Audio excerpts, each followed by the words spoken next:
Hey, Happy New Year, Facebook. Welcome to another episode 100 of Post Daily Dose. With me, your trusted parenting advisor, faithful guide, and servant on the healing journey. What's my name? Big Papa Bryan+Post. I hope everyone is doing fantastic for this first day in 2019. I am not doing so well. I'm actually a little under the weather. I've had a cold coming on for the last couple days, and then yesterday it really just, boy, it got after me last night. And then this morning, so I've been pretty much down all day today, having my trusty little tea. But I did want to come on today for this first episode of the new year and give you something to think about. And I learned this when I was running my adolescent boys group home in Virginia Beach. In all homes, in all groups, group dynamics, I think about a home as a group dynamic. There is a temperature, if you will. There's a flow. There is an energy that gets created. And a lot of times, as parents, we've got all of our own stuff going on. So it could be, work stuff, marital stuff, bills, travel, whatever it may be. And we will enter into the environment, our home, our family environment, our home environment, and we'll be out of sync. And when you're out of sync, as an adult, as a parent, you typically try to force those around you to sync up to you. And that is actually going in the wrong direction. That's going against flow.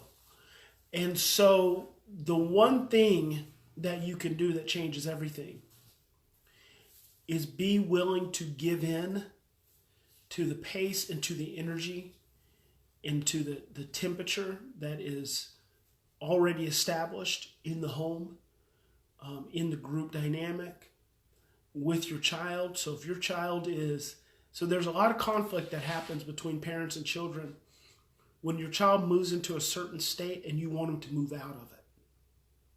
Now, I want you to think about that. The conflict occurs, the dynamic tension occurs when your child is in a state. Typically, it's a state that you don't like. That's why you want them to move out of it. So they're going in one direction, you're going in the other direction, and it creates this dynamic tension.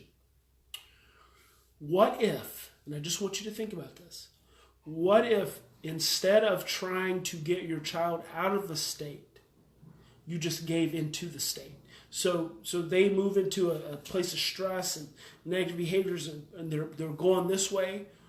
What if you gave into that energy rather than resisting it or trying to change it? You just gave into it. And I like the feel of just when I do that with my hands. If your child's moving in one place and instead of going in the opposite direction as we tend to do as parents because we want our children to be in some different space than they're in, what if you gave into it? Just the very nature of giving into it can create a different energy. It can create a different state. It can create a different experience with what's going on in the environment. So the one thing that you can do that can potentially change everything is what I call giving in. Give in to the moment. Give in to the experience. And one of the reasons I even thought about this today is because I haven't been feeling well. And a lot of people, when they're not feeling well, they want to try to, push themselves to feel better. Well, the whole process of giving in is just giving into it. So for me, giving in is just laying in bed all day, like sleeping as much as my body requires me to sleep. Eating whatever my body requires me to eat is asking me to eat.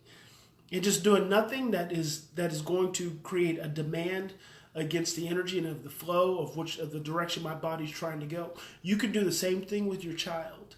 You can give in to the energy and to the process of what's going on with them and not have to be resistant to it.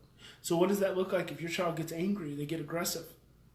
Well, let's say they don't want to get off of there because I've got a question that came in from a parent, and then I'm going to address this because I think it's It's a common one.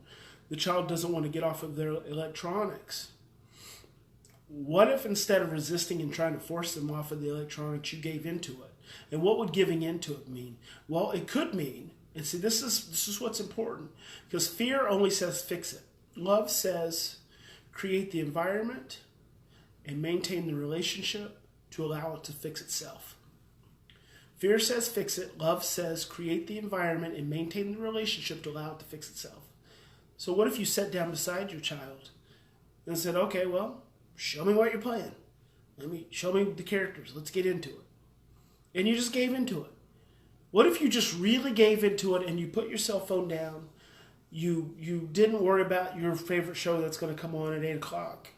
You didn't worry about the fact that your child's been on the phone for the last 2 hours or the computer for the last 3 hours. Whatever resistant thoughts get created. Remember, those are resistant thoughts. And what if you just gave into whatever the flow was, the direction that they were going? What might happen? And just, I don't want you to do anything with that. I just want you to think about it, because I found it to be a magical process. I found that when I could give in to the flow of the group home, which is where I really came up with this,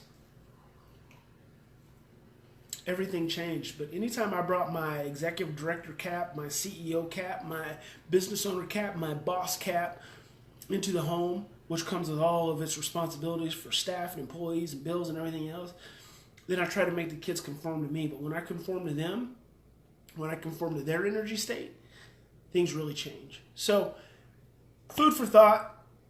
Remember, in any given situation, and I'm enjoying this more and more as I say this, as I wrap up, we always have two choices. We can continue to resist. We can continue to resist. We continue to try to force our children to conform to what it is we want them to do and how we want them to do it. And ultimately, we can react from a place of fear and stress and overwhelm. Or we can stop, we can take some deep breaths, we can slow down, 3 to 10 deep breaths is what I like to recommend. We can slow down and we can give in. We can give in to possibility, we can give in to potential. And in the process, we're choosing love. And when you choose love, magic is available to you. All kinds of amazing things are available. So give that some thought. I hope this evening, when you lay down, much like I'm going to go lay down right now, you close your eyes, that all the stress leaves your body.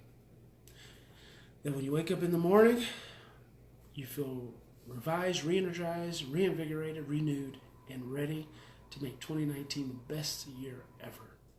God bless you, and we'll see you tomorrow.